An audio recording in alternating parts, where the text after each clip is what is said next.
The sun was barely up as Agnes and Sarah made their way down the dusty road that led to their fashion shop. The two childhood friends had walked this route every day for years, through school, through apprenticeship, and now as skilled fashion designers preparing for their freedom from their boss, Madame Blessing. Agnes, gentle and kind-hearted, walked with a light in her eyes. Sarah, ever blunt and self-centered, moved with purpose and a flicker of impatience. They were as close as sisters, yet their values were worlds apart. As they passed the usual morning crowd, an old woman struggled by the roadside, hunched over a heavy sack of oranges. Her face was worn with age, and the load clearly too much for her frail frame. "Please, my daughters, help me," the woman pleaded, "just to that junction there. My strength is gone." Agnes immediately stopped. "Let's help her," she whispered to Sarah. Sarah scoffed, folding her arms. "Don't start again, Agnes. We have work. If you like, waste your time. I'm not waiting." With that, she marched off, her heels kicking up dust behind her. Agnes looked between her friend and the old woman. With a gentle smile, she reached for the sack. "Come, Mama. I'll help you." The journey to the junction took barely 5 minutes, but for the old woman, it meant everything. As Agnes set down the sack, the woman blessed her fervently. "God will reward you, my child. Help will always find you."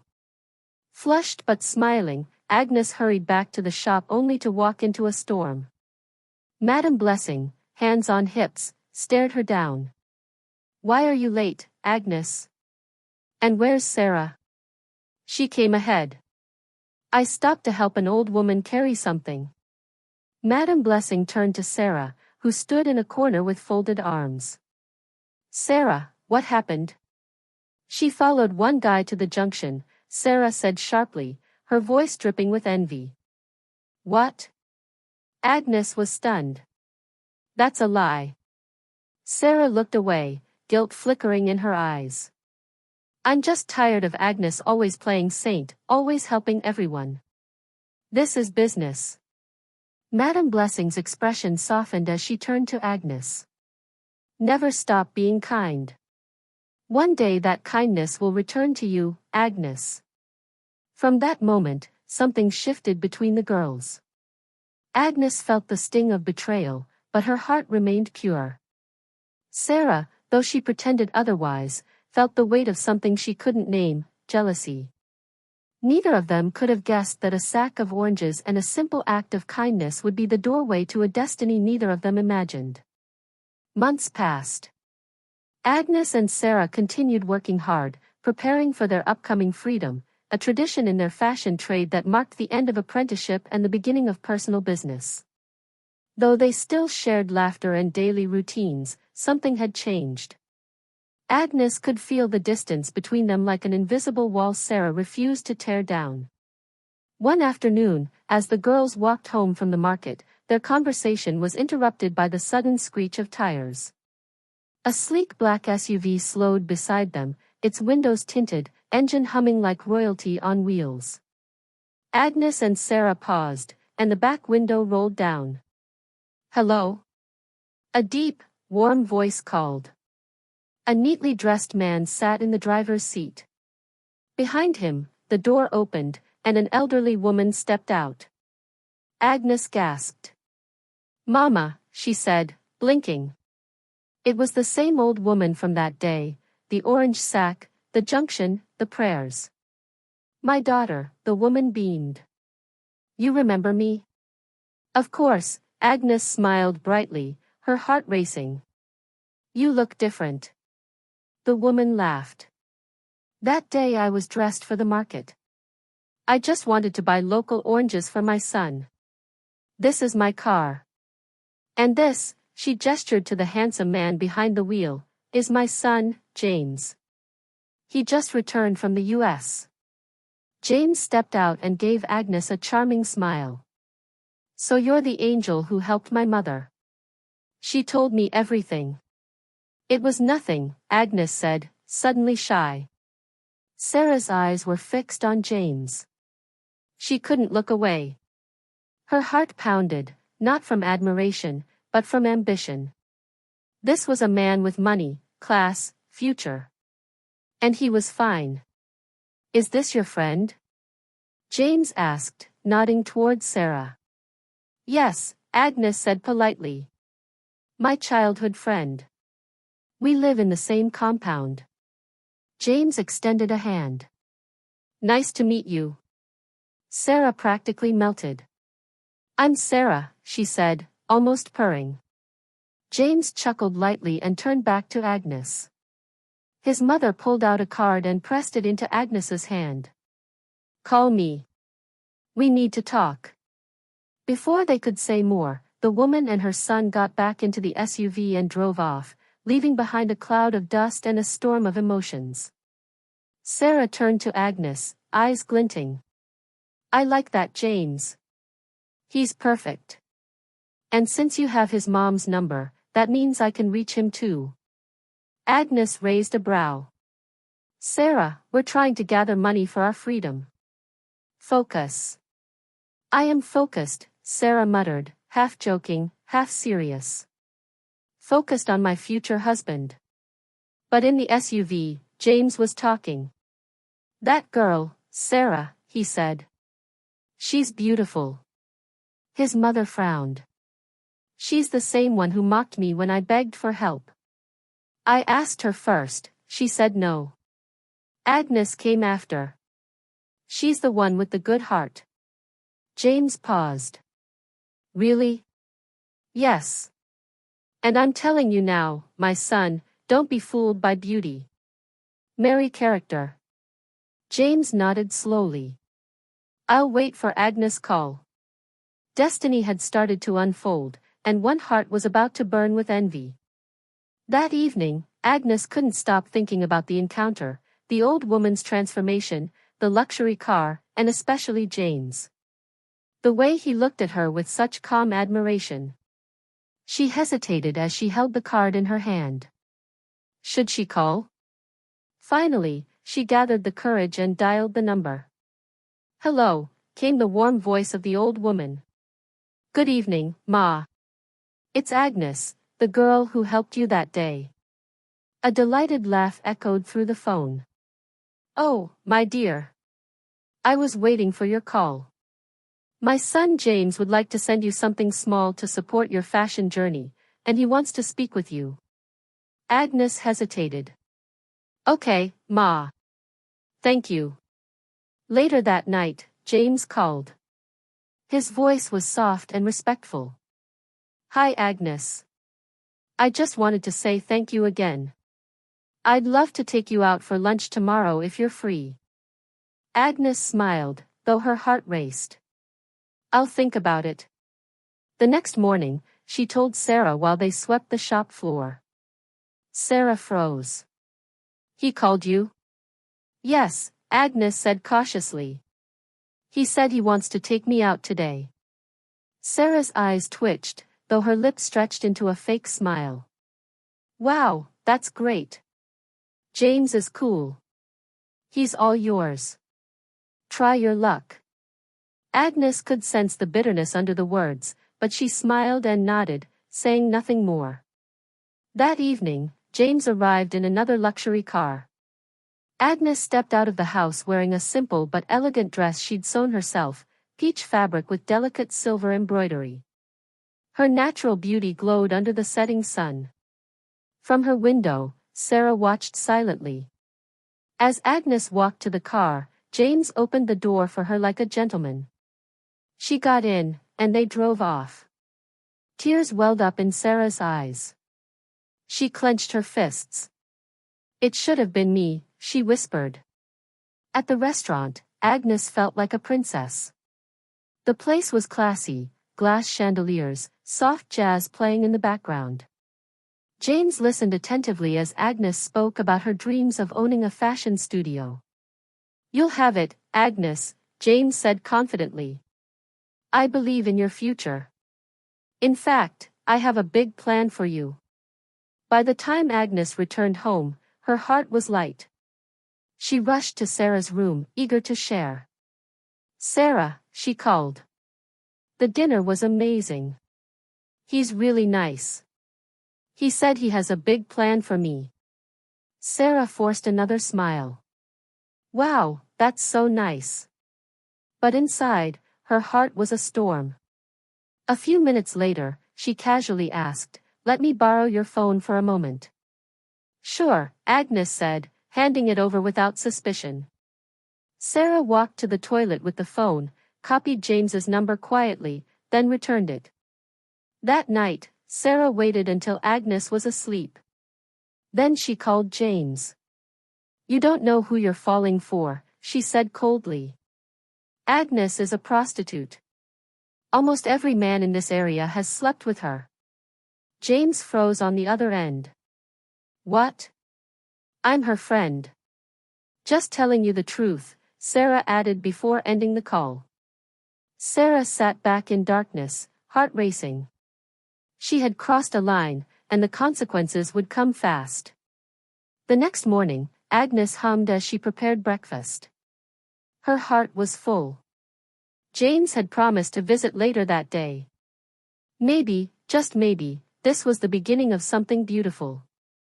Her phone rang. It was James. "Good morning," she greeted, her voice cheerful. But James's tone was heavy. "Agnes, can we talk? I need to ask you something important." She paused. "Of course. What's wrong?" He sighed.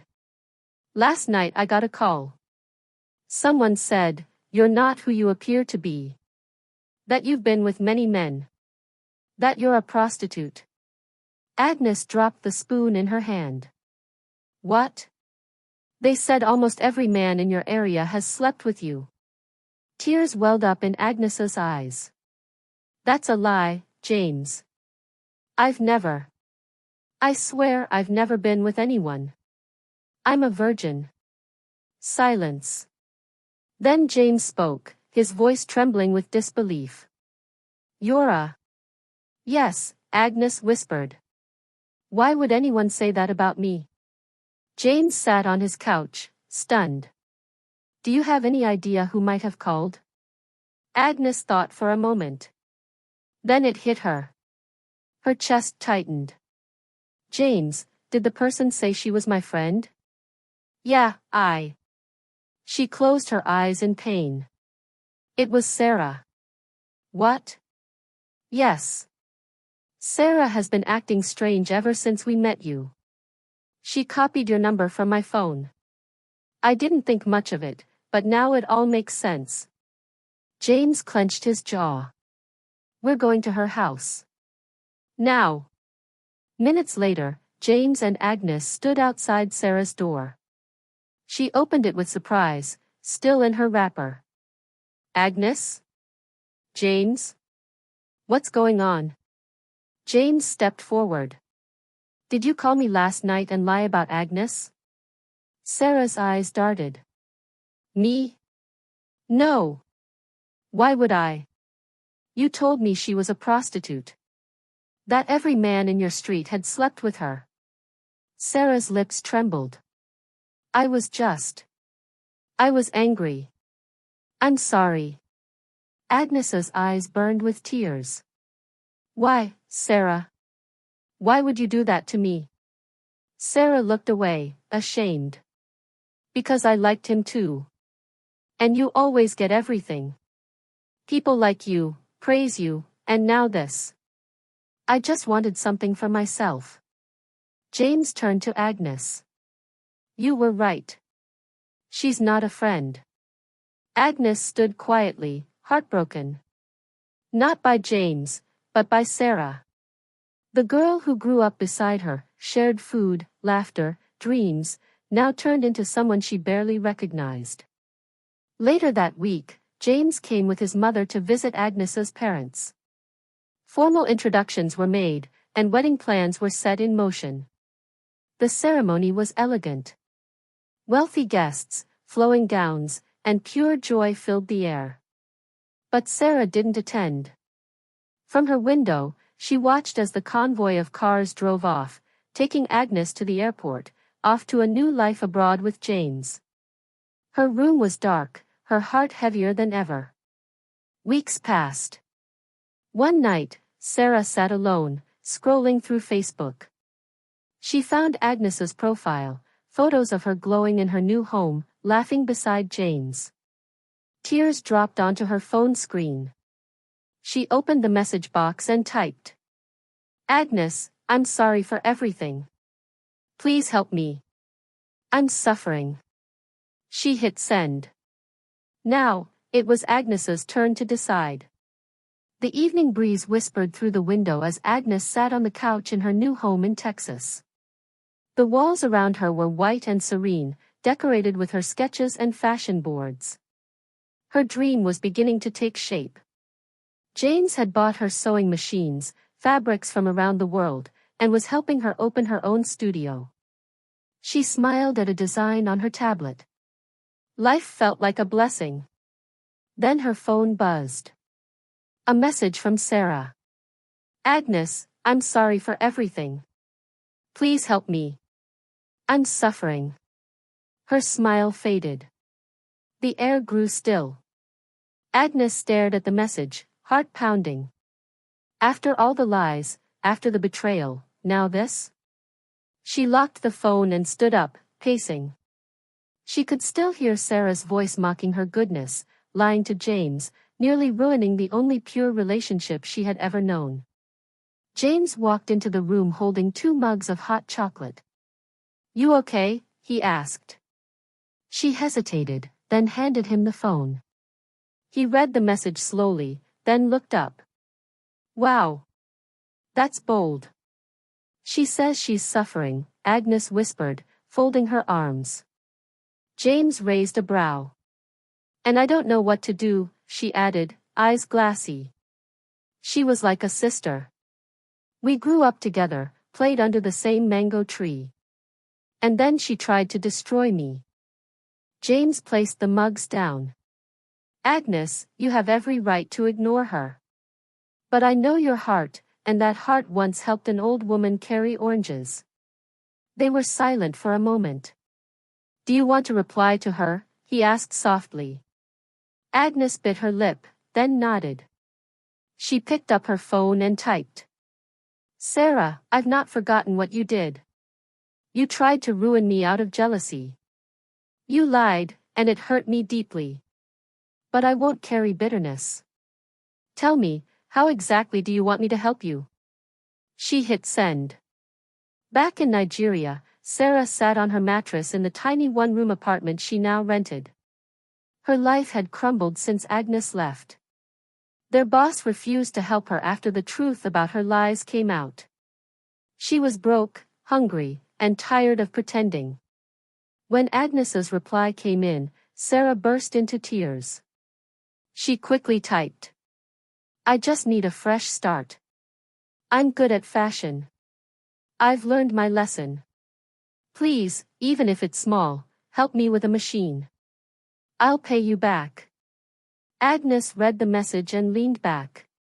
She felt the ache of old pain mixing with compassion.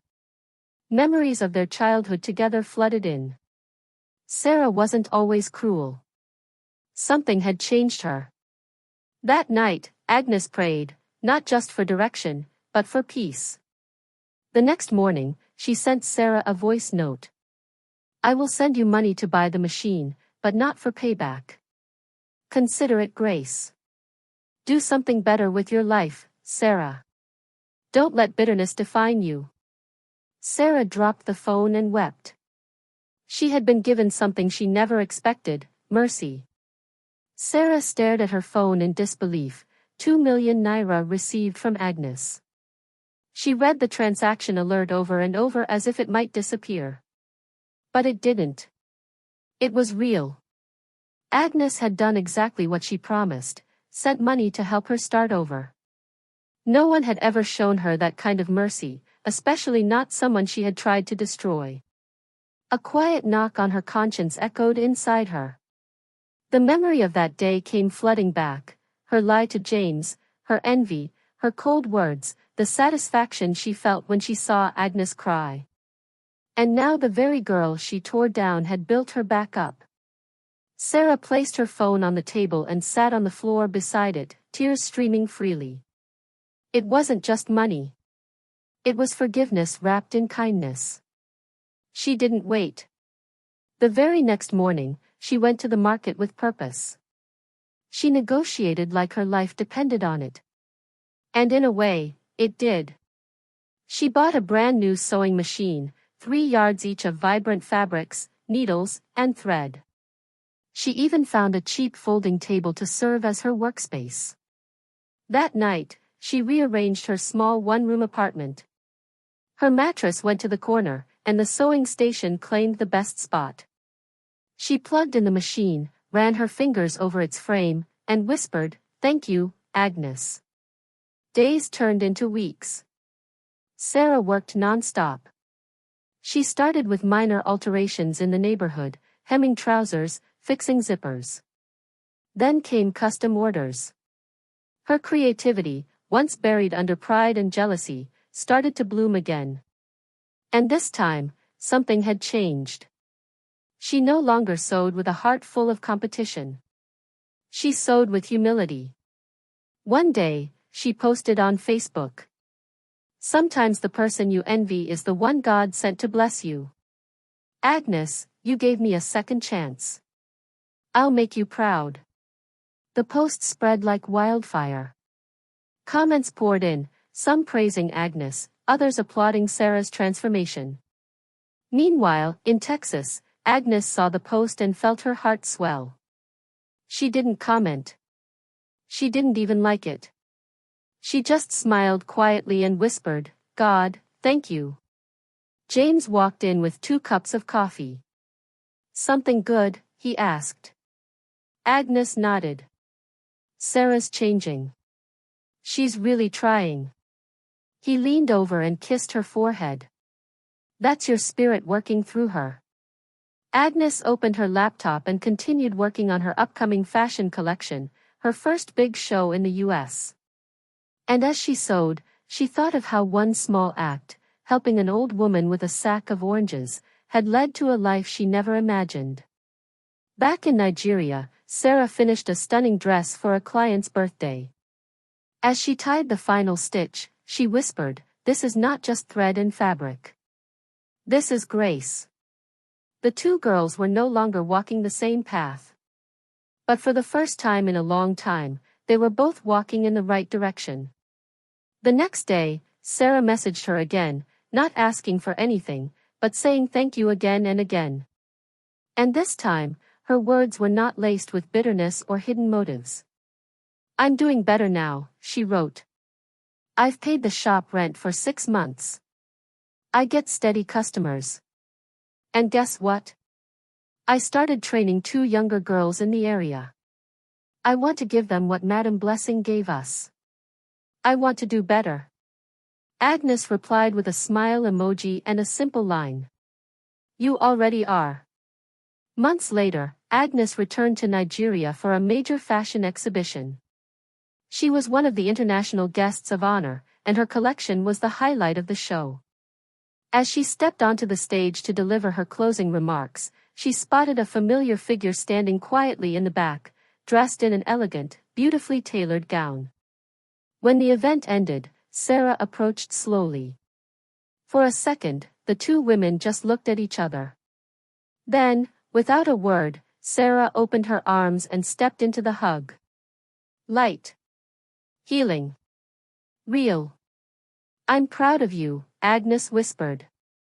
"You gave me a reason to be proud," Sarah replied. They pulled apart, smiling. 2 girls from the same street, the same dust, the same dreams. One chose kindness. The other learned it.